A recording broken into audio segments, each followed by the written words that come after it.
What is going on, everybody? Happy 2012, Happy New Year. It's awesome. Now, I'm not gonna lie, I'm a little sick right now, so you're probably gonna notice it in my voice and in my commentary. But I really just wanted to put out this new video because we haven't had a video in quite some time right now. So what I'm actually gonna do is I'm gonna be commenting. See, it's just gonna be awful. So I apologize in advance, but I feel like I need something to hold you guys over. So, anyways, I'm gonna be commentating a game between Tommy Nilsson and XOG Gaming. So actually, I really want to put in this plug right now. Vanek actually just got on the team XO Gaming. I believe he's on the B team right now, and he's gonna be applying for the A team soon. The A team, yes. So if you guys want to go check out XO Gaming, it'd be greatly appreciated. Try to support, Vanek in all his future endeavors in StarCraft 2 and all that fun stuff. So this is actually a European account that he's playing on. So he's going to be playing against Tommy Nilsson, or Tommy Nilsson, who is a European Zerg player apparently. So I got a few little announcements before we actually dive into the game. Actually, it's just really quick. Basically, we're going to be doing some new stuff for 2012. Vanek is going to be streaming Korean ladder as always, the European ladder, and the North American ladder. Just going to be laddering it up all the time. And what we're going to be doing is we're going to be directly transferring those files, or those live streams, right over to the YouTube channel. So if you don't get a chance to watch them stream live, then you're going to be able to get a chance to watch in the archives on YouTube. So basically, just subscribe to the channel, follow him on Twitch or Justin TV, just so that you know when he's streaming. And yeah, it's going to go a lot easier that way. So that's pretty much all I had to say. So now we're actually going to dive into the game. So I believe Tommy Nilsson was actually going for a 15 hatch. He hasn't put up a spawning pool yet and hasn't gone for his gas, but that is okay because we were going for a standard Forge Expand for the Protoss player Vanek. And now the spawning pool just going down at around, I believe, 16 supply. We'll most likely go for his assimilator soon after.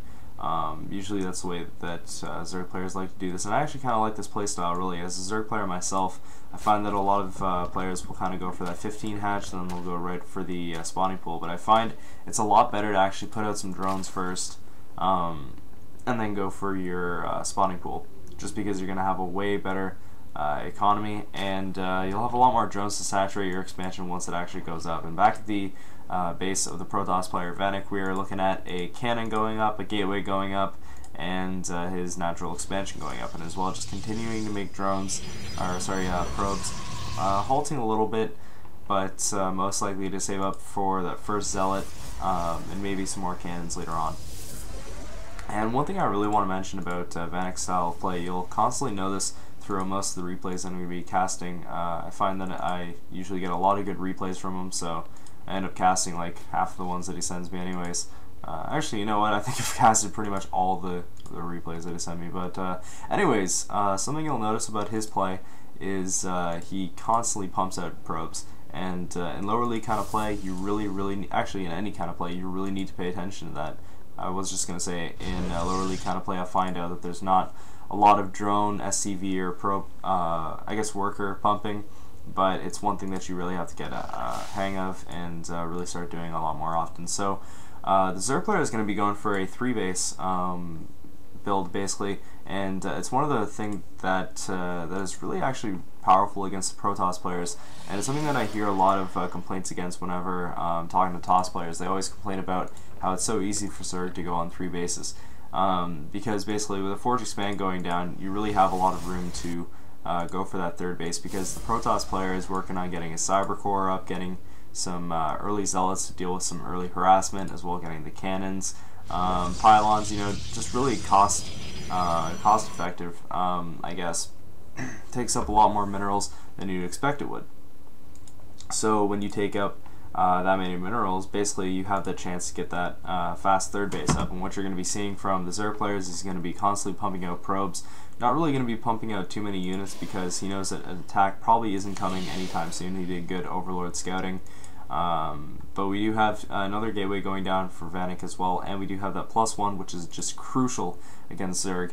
It makes Zealots, I believe it's 2-hit Zerglings, so just eats up an army of Zerglings basically. As well, we do have the 3rd base finally being somewhat saturated. He actually does have quite a few drones right now. It's actually going to be 36 to 29.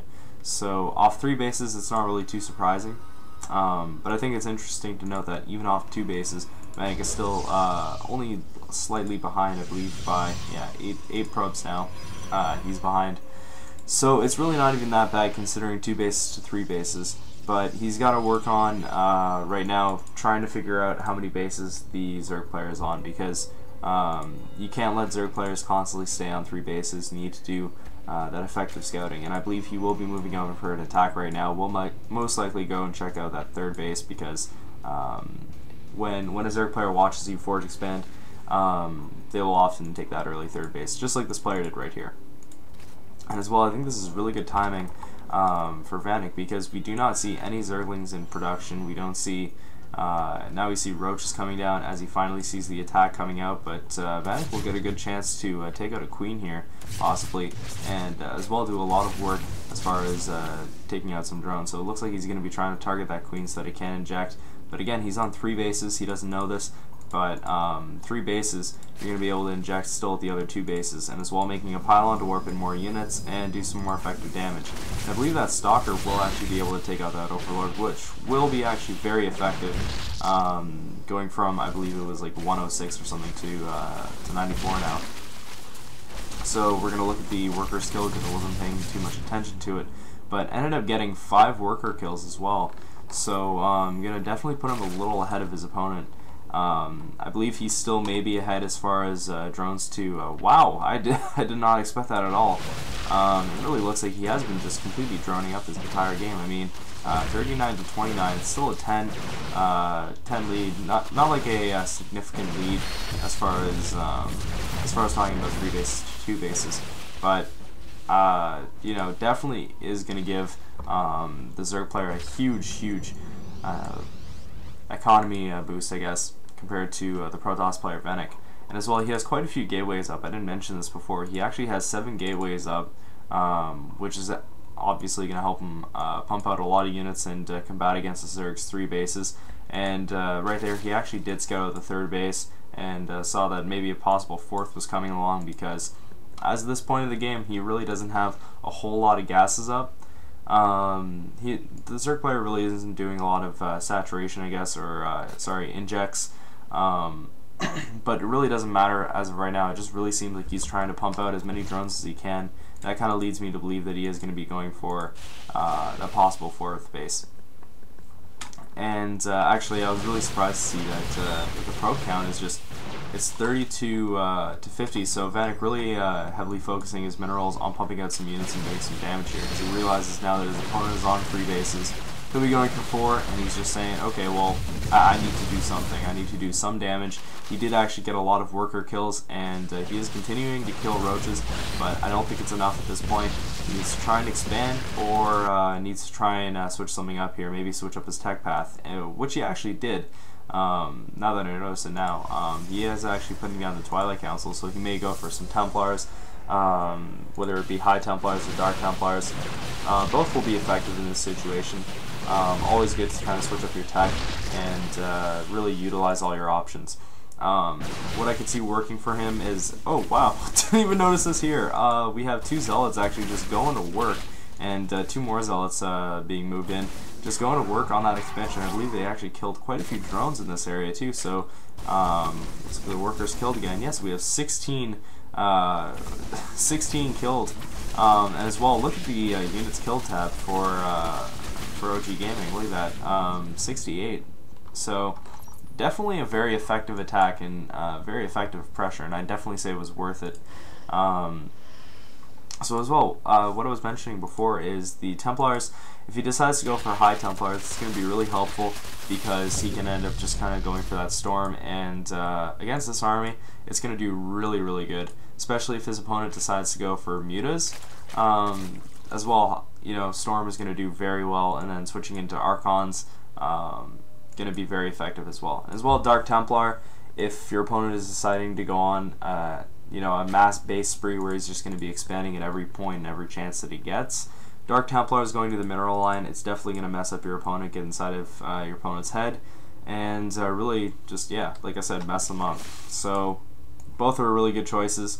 And I really do like the Twilight Council tech. We haven't actually seen, I don't think we have seen actually the Templar Archives go down or the Dark Shrine up yet, but he is going to be getting Blink, so as well, very, very effective in this situation. If he can get a good surround and use his Blink Stalker Micro, just as he is doing right now, he will actually be able to save quite a few lives of his Stalkers, and overall render them being more effective than they usually would. And he's actually got to be really careful right now because he has 3 Stalkers kind of out of position, not really following the pack. So if he does decide to go around and try and get more of a swarm going on, he could end up doing that. 3 Stalkers at the top doing a very good job sniping down the roaches and staying out of attack range right now. And again, these 3 Stalkers coming around the front, they look like they're really out of position right now, and they are going to get taken out. Actually, only 1 being taken out right now, so that wasn't really too bad at all.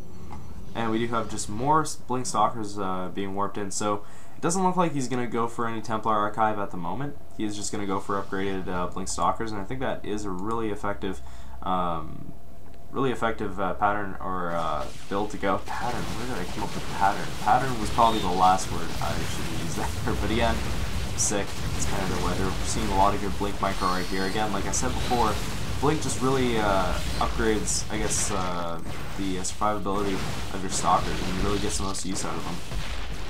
As well, he's just able to chase down those roaches, blinking whenever he can, just do a little bit more damage, and get them low on HP. And we do see a Spire going up as well for the Zerg player Tommy Nilsson, so we are going to see probably some mutas.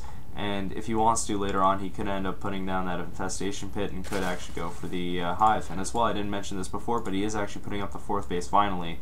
A little bit late, but again, Vanek really delayed that 4th base up by doing a lot of damage as far as the drone killing went and scouting out that base. So pretty much the Zerg player knew that, this is going to sound really weird, but the Zerg player knew that Vanek knew that he was going for that 4th base. If I said that right, yes. So we do see a lot of good Blink Micro right here.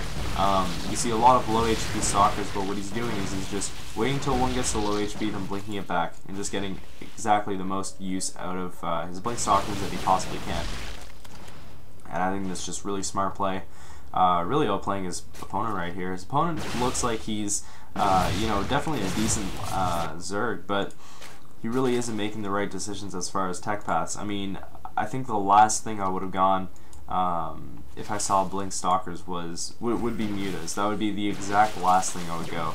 I would put up a Spire, but I would probably go for some Broodlords. So I guess we're going to see in a second if he is going to try and pop some mutas. But if he is going to pop some mutas, I'm saying that is the last thing I would go. Broodlords would be kind of effective, but again, since he has Blink, it's going to be so much harder for the Broodlings to actually go in and kill a Stalker.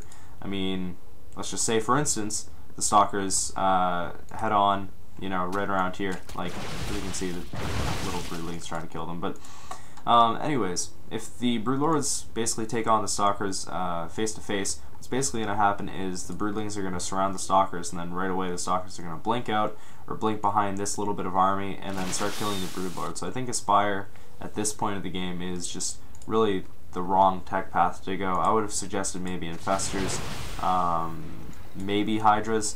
I don't know. Hydras is even a little bit of a bad decision as well, but I think it's just a better decision overall than Aspire to go against Blink Stalkers. So again, we do see the good Blinks being moved in. We don't see as much Blink Stalker Micro, but at this point in the game, I think it really just looks like this is favoring Vanek completely.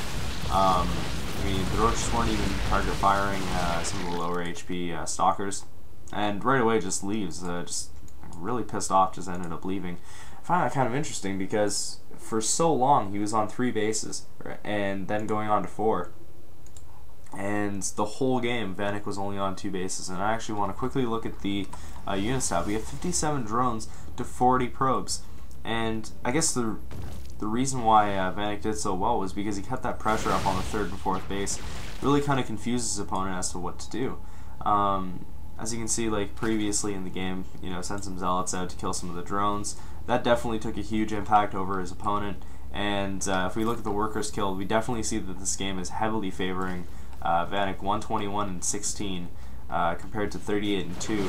I mean, just a huge lead over his opponent, and every time just kind of continuing to confuse him, just blinking back and forth, kind of doing a little bit of pressure here, then kind of going in for the kill as far as the army goes, and really just completely outplaying his opponent. And yeah, so overall a very good replay, very good game played out by Vanek.